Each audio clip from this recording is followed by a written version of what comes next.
Welcome to the Wicked 3D review. We just came out of Wicked. Yes. And there's no before, but I guess, I don't know, our expectations were pretty high going into it. Yeah, but Bryce knows my hyperfixation on Wicked, and I just unboxed on my podcast channel a bunch of Wicked Funko Pops that he got me. Well, actually, you didn't unbox them because they're still in the box. Oh, I didn't unbox You just showed them. I showed them, but I'm going to unbox them later. Okay, that'll be another video coming Yes. soon. But So we just got out of Wicked Yes. for good. yes, And what are our thoughts on Wicked for good? I cried like a little baby. Bryce did a good job comforting me, so that was great. Yeah, I loved the original songs that were in it. There was a song that Glinda sang that was not in the musical, and there was a song, Which one? The Girl in the Bubble. Oh, okay. Yeah, that one was not in the musical. And then I believe Nessa's song was also not in the musical, and Elphaba's No Place Like Home was also not in the musical. Oh, okay. So they added like 3 original songs. Cool. Very, very good. I don't really have a lot of words because I'm still processing my emotions right now. But 12 out of 10 for me. 12 12 out of 10. Okay, great. And then, how does this fit into canon for you? Bryce was trying to figure out the canon. I was comparing it to the musical version, which I shouldn't have done. The Broadway? Yeah, because I realized that there was actually a book that this was based off of that I actually haven't read. My aunt pointed it out and was like, oh, this is what Wicked is based on. And I was like, oh, but I never read it. So it made sense, like, when I was comparing it to the musical, there were some things that I was like, I don't remember if this actually happened or not. Like, I mean, I don't know if anyone watching this has seen the musical, but in the musical, from what I can remember, Glinda, Elphaba, and Fiero were all in on, like, let's fool everybody and, like, act like we're dead, but we're not. But in the movie, Glinda doesn't know that they're alive, I think until the very end when Elphaba made the book turn magic. But yeah, so that's kind of how it fit. I don't think that actually answered the question, but yeah, that's my thoughts. Okay, and then would you recommend the movie? Oh, 100%. Yes. Yes. Awesome. All right, and then let me give my thoughts. So, all right, you can see the height difference between Sarah and I. Yes. Does this work better? Yeah. Kind of. Or I'll just get farther away. There we go. That works, I guess. Actually, this needs to be a little higher. That works. Whatever. Okay. So, let's see.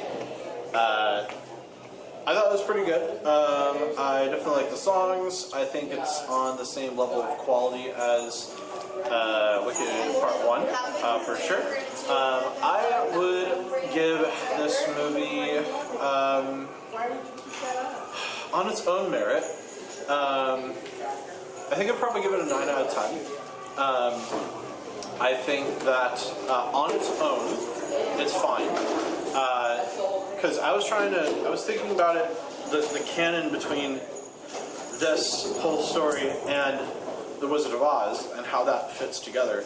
And I was telling Sarah while we were watching, like, I'm pretty sure this is impossible. Like, this cannot be the same thing. I'll get into spoilers in a moment, exactly like why I think that.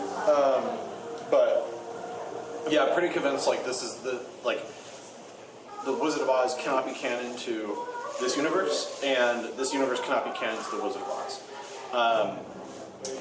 Yeah, I would give the movie 9 out of 10. It's definitely going to be a classic. It's going to live on forever. People are going to watch this all the time. And I really hope that they do a 3D release at home, like Fandango at Home did. Yes, please. But then they took it away. Bring it back, or else Or get a your 3D family's going to be in projector. danger. That's a joke. TOS. Yeah, I really hope that they do that. Please make a physical version Yes. in 3D. That would be the best way. Yes. The 3D, what do you think of the 3D? Comparing it to Zootopia, I think there were some parts that were a little off. Like, I felt like there were some parts that like weren't popping out as much as others. But like in Zootopia 2, like everything was popping out. So. Yeah, the 3D was a little weaker than Zootopia 2. But I would say, compared to Wicked Part 1, I would actually say it's a little stronger. I did not see it in 3D for Part 1, so I cannot compare. Yes, you did. No. I bought you a 3D projector and you watched it at home in 3D. Oh yeah, but not in the theater. Yes, but you did see Wicked Part 1 in 3D. Oh yeah, Wicked Part 1 in 3D was fire. Yes. Yeah, so I would say that this has a slightly stronger 3D than Wicked Part 1. I would say Wicked Part 1's 3D, just on like how much depth is there, is probably like 4 out of 10. So I would say this is like maybe like 5 or 6, like 5.5 for the 3D. So like it's moderate. There's not too many pop outs, but. It definitely wasn't distracting. I think it still added to it. We're 3D elitists, so we would still recommend. More than me, but I'm getting there. You're definitely getting there. I mean, you have said the sentence, "I'm not watching a movie that's not 3D." I know. Before. So, like, I'm pretty sure that makes you a 3D elitist. Okay. Yeah, we're 3D snobs now. So, but yeah, so yeah, I'll give the movie 9 out of 10. Go watch it. Now I'm going to dive into spoilers on Canonity because I want to. So if you want to see the movie without spoilers, go away. Click off this video. Go And see we'll see you it, next and time. come back. Spoilers. All right, you ready? You had enough time to go away. 3, 2, 1. Okay, so things that are straight up impossible to be canon with Wizard of Oz. And just things not necessarily impossible, but just absolutely does not make any sense. Starting with the beginning of Wizard of Oz, with Dorothy is in Munchkin Land, and then Glinda shows up, and the Wicked Witch of the West shows up. There's this big entrance, and then the Wicked Witch of the West tries to take her shoes off, but she can't because Glinda cast a spell on the shoes. And then the Wicked Witch of the West leaves, and then Glinda leaves. So, if you've seen the movie by now, you would know that Glinda doesn't have any magic powers. She cannot put that. Is it a blessing? Whatever. A magical enchantment, a spell, on the slippers so that they cannot be removed. That's impossible in this universe. That cannot happen. So they just don't talk about it.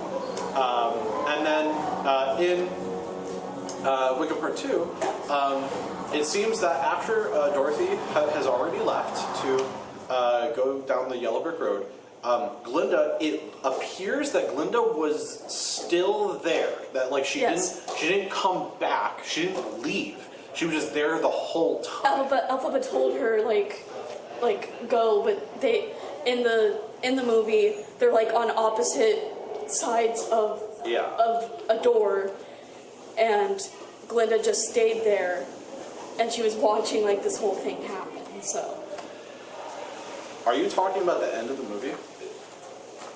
I'm talking about the very beginning of the Wizard of Oz. Ignore me. Okay. Yeah, that's the end of the movie. We'll get there. Okay. So Dorothy goes off. Glinda is still in Munchkinland, in Wicked for Good. Glinda appears to not have left. Yes. Which doesn't make sense because she definitely did leave before Dorothy left.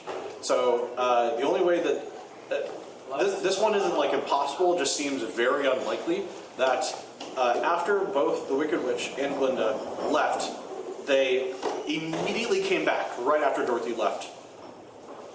for no reason, which like it's not possible. It's very unlikely and doesn't fit anybody's character. It doesn't make sense why they would do that. So that one's really weird. Another thing was so we know that what's his name? Fiyero. He gets turned into the scarecrow. Scarecrow. Yes. And as I was watching the movie, I'm like, how does he not know that like the Wicked Witch is Elphaba and everything? And same with Glinda, because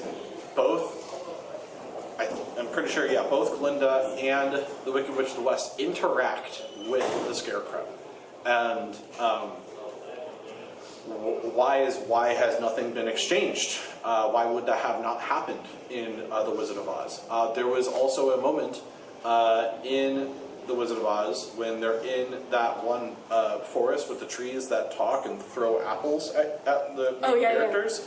Yeah. The Wicked Witch of the West shows up and then throws a fireball onto Scarecrow, setting him on fire. In this universe, why on earth would Elphaba do that to Fiyero? That does not make any sense. I'm putting that in the camp of impossible. Yes. And also, so I thought, I was like, oh wait, he doesn't remember because he doesn't have a brain. That makes sense. And Sarah's like, yeah. And then at the end of Wicked for Good, turns out Elf was alive. She made it out somehow. She was just hiding. Yeah. And also Fiyero is still there. The Scarecrow is still there, which is not in in The Wizard of Oz. Yes. Because he's in Oz with Dorothy and the Lion and the Tin Man. Mm-hmm. So he just hangs out. He just hangs out in the Wicked Witch's Tower, or he went. The only other way is like he went all the way to Oz to do that whole thing where the wizard accidentally floats away, and then Scarecrow by himself went all the way back to the witch's tower to then be like, all right, we're gonna live together forever now, But, okay, so then that destroys the canon of, like, oh, well, he just doesn't remember because he doesn't have a brain. No, he remembers. He has a brain. He remembers. But in the musical, because, like I said, like, I'm comparing this to the Broadway musical. Of Wicked. Yes. Elphaba and Glinda and Fiyero all kind of plan this, like, let's fool everybody into like thinking that you two are dead when they're really not. But in Wicked for Good, as I said, it doesn't seem like Glinda knew that they were both alive. So yeah,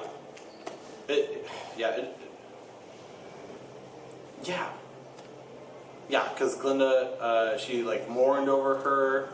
Mm-hmm. Yeah. So, that was another thing. And then also in The Wizard of Oz, when the Wicked Witch of the West dies, the Wicked Witch of the West puts her broom into a torch, setting the broom on fire.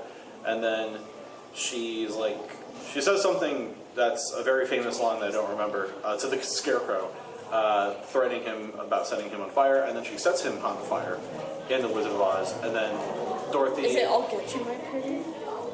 What? Is it I'll get you, my pretty? No, I don't think she says that to the Scarecrow. Oh, okay. So she sets the Scarecrow on fire, and then Dorothy, in an attempt to save Scarecrow, throws water in that direction. I guess she does successfully douse Scarecrow, but also some of the water gets on the Wicked Witch of the West. She wasn't aware. In fact, I don't think anybody was aware in The Wizard of Oz that all you had to do was put water on the Wicked Witch of the West. In Wicked for Good, it was definitely, at least a rumor, but like they had an indication that all you had to do was put water on the Wicked Witch of the West, and that would kill her. Which I guess still isn't true because she survived. So, in Yeah. Wicked for Good. So, okay. So, water doesn't melt her. Yeah. So, lot of like, I was trying to make sense of like, okay, somehow this fits together, and just like more and more events kept happening that I'm like, this is now impossible. There's no way.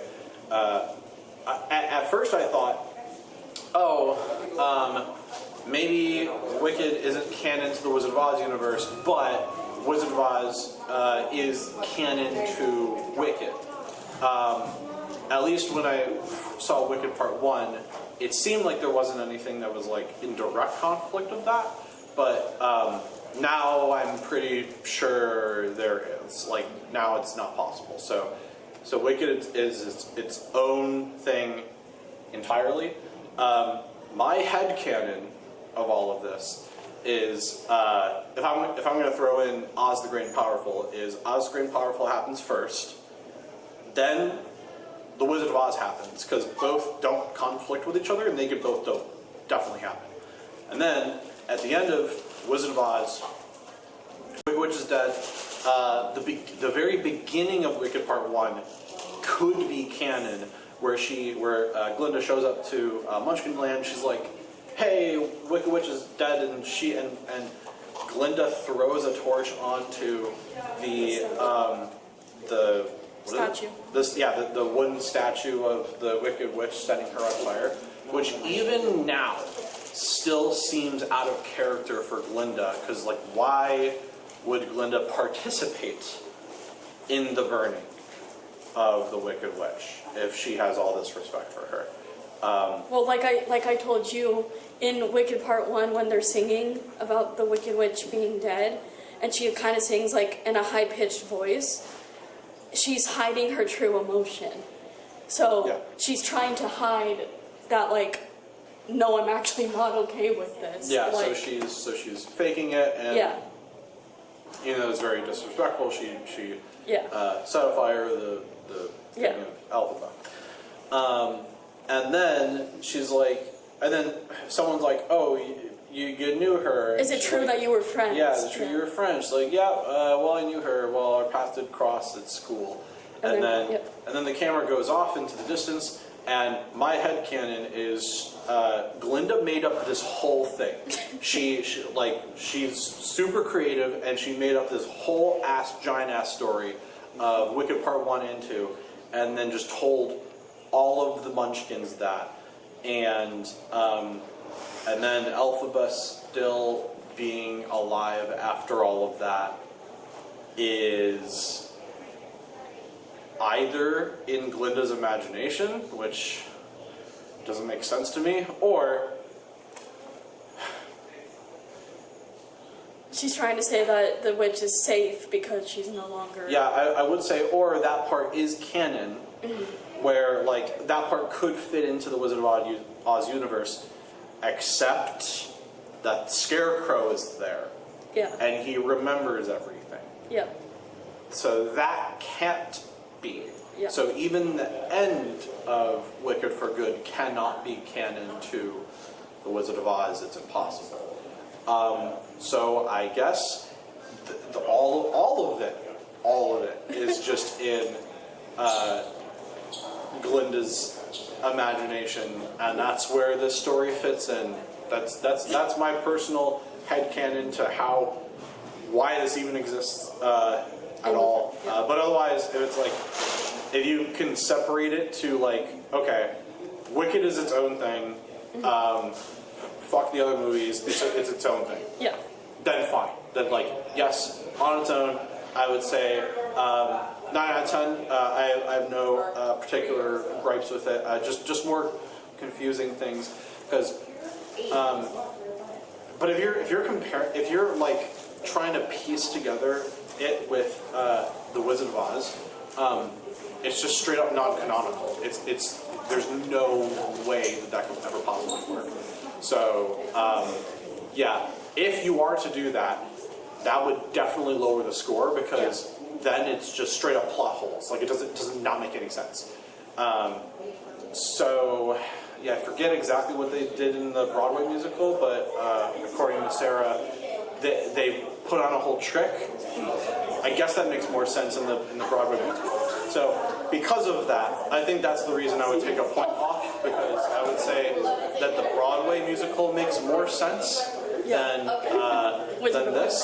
So that's why I give it a 9. But otherwise, great entertainment. Recommend it. See it in 3D. Yes. And make a physical copy of it, and also make a physical copy of Wicked Part 1 as well. Just put them in a bundle. Just sell us a 3D Blu-ray of that. Yes. And that's our review. Yes. Don't forget to be a good Bandicoot because Crash is watching, and see you next time. Yes, later days.